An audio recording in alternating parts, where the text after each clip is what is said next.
Salom do'stlar, sizlar bilan Abbos Ibrohim. Bugungi darsimizda biz 19-dars o'tamiz, ya'ni PHP dasturlashtirildi ko'p o'lchamli massivlar. Oldingi darsda ham aytgandim, ya'ni massivlar katta mavzu.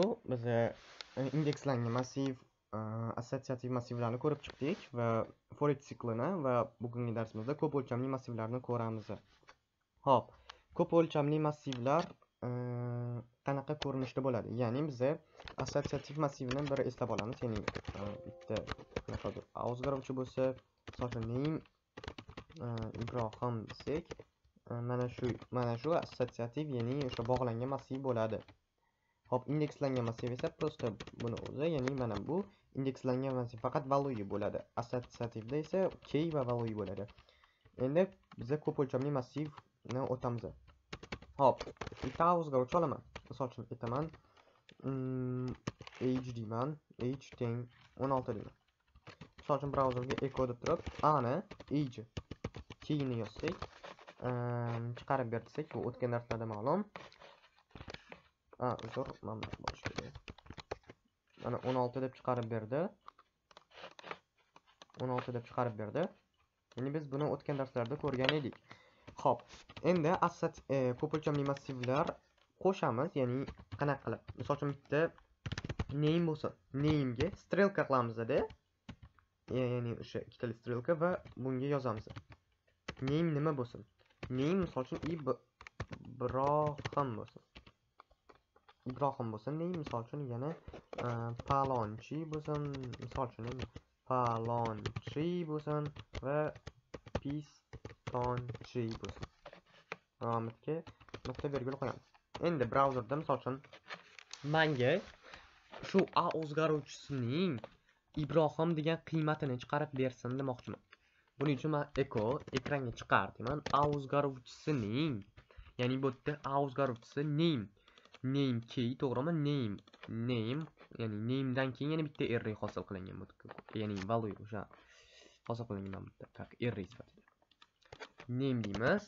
O'sha name'dan bu ikkita massiv bo'lganligi uchun, ya'ni bitta bu alohida, mana bitta ko'rayotgan bo'lsanglar va to'rtburchak qavs ichida yana bittasi bor.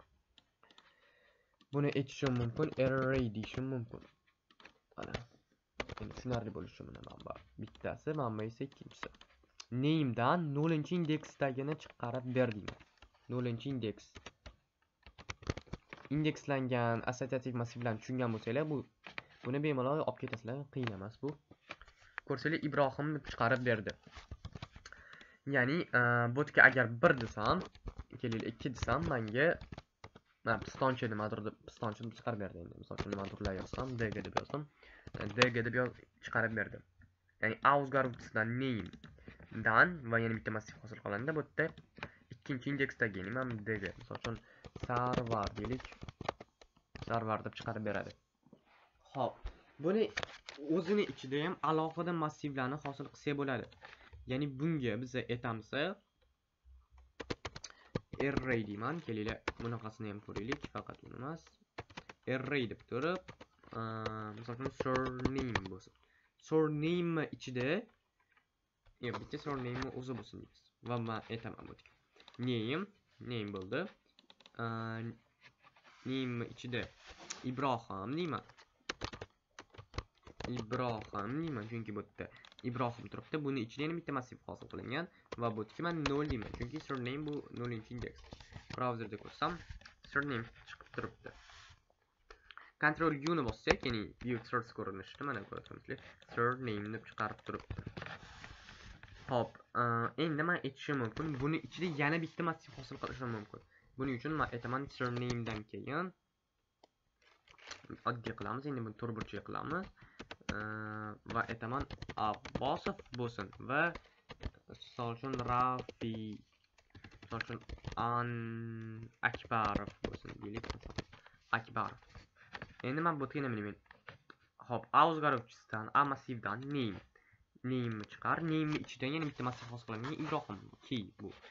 Ibrohim qil va uni ichida yana bitta massiv bor, bu surname. Bu yerga surname qo'ydim. Surname, ya'ni familiya. Surname qo'ydim va buni ichida ko'rayotgan massivda Abbos bilan Akbarov. Buni key yo'q. ya'ni o'sha yo'q keldi aytaylik. Misol uchun surname ichida yana bitta surname bo'lsin-da. Surname bo'lsin va buning qiymati nima? Abbosovga teng bo'lsin. Key, bu esa value. Biz buni assosiativ massivda o'tkazamiz. Surname da ichida bitta massiv hosil qildik va shu massivning ichida assosiativ bor, ya'ni surname bu key, abbos bu value. Surname ichidagi yana bitta massivga surname deymiz, ya'ni keyni nomini yozamiz. Natijani brauzerda ko'rsak, abbos deb chiqarib berdi. Agar bu yerga men aytsam Akbarov, уже bu indeks yo'q bo'lganligi sababli 0 deymiz.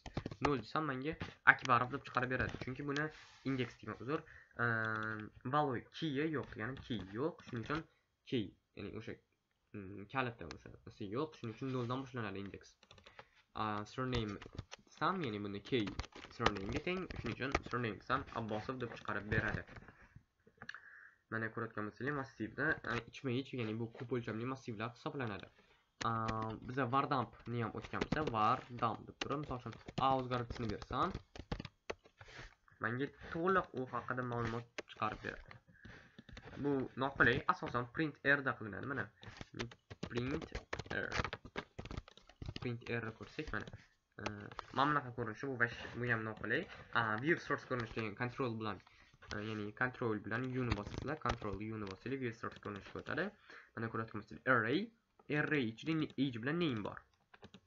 16 bu yerda name da yana bitta array hosil qilingan, bu yerda Ibrohimda yana bitta array mavjud, surname da esa yana bitta array mavjud, bu yerda surname qism Abbosovga teng, ya'ni key surname, value Abbosovga teng va yo'q bo'lgan kishi index 0 dan boshlanadi. Value Akbarov. Biz aytamiz, bundan keyin 0 palonchi bir serverda chiqadi. Sababi men bu yerda eng bitta massiv ichida yana bitta massiv hosil qilganimda Ibrohim, undan keyin esa palonchi va serverlar mavjud edi. Shuning uchun palonchi bilan server ham turibdi. Men aytganman, faqat printer a deganman. Agar mana shu printer a bilan mana shuni berib qo'ysam, Ctrl X qilamiz va Ctrl V qilamiz. Сохранить brauzerda ko'rsam, Abbosov deb chiqarib beradi. Aytaman echo br bo'lsin. Satrdan tushsin. Man aytaman n va user br точка mamutga n deymiz, ya'ni yangi ko'rinishda, view source ko'rinishda yangi qatordan tushsin deyman. Abbosov deb chiqarib berdi. Hop, demak massivlar, ko'p o'lchamli massivlarni tushundik. Buni ichma-ichga joylashtirib chiqsak bo'ladi.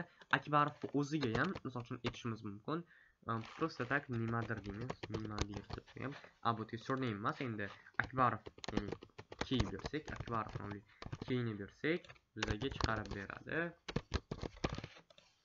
Mana array undefined bo'lishi kerak. Sek mana nimadir deb chiqarib berdi mana. Nimadir deb chiqarib berdi. Sizlar xohlagan paytingizda buni o'zgartirib olishingiz mumkin. Surname deysizlar va yana hokazo qilib, yana bir qancha shu massivlarning ichiga yana massivlarni qo'yishingiz mumkin. Xo'p, demak biz 19-dars, ya'ni bugungi darsimizda PHP dasturlashtirildi ko'p o'lchamli massivlarni o'tdik. YouTube va Telegram kanalimga a'zo bo'lishni unutmang. Sizlar bilan Abbos Ibrohim bo'ldi. Xayr, sog' salomat bo'linglar.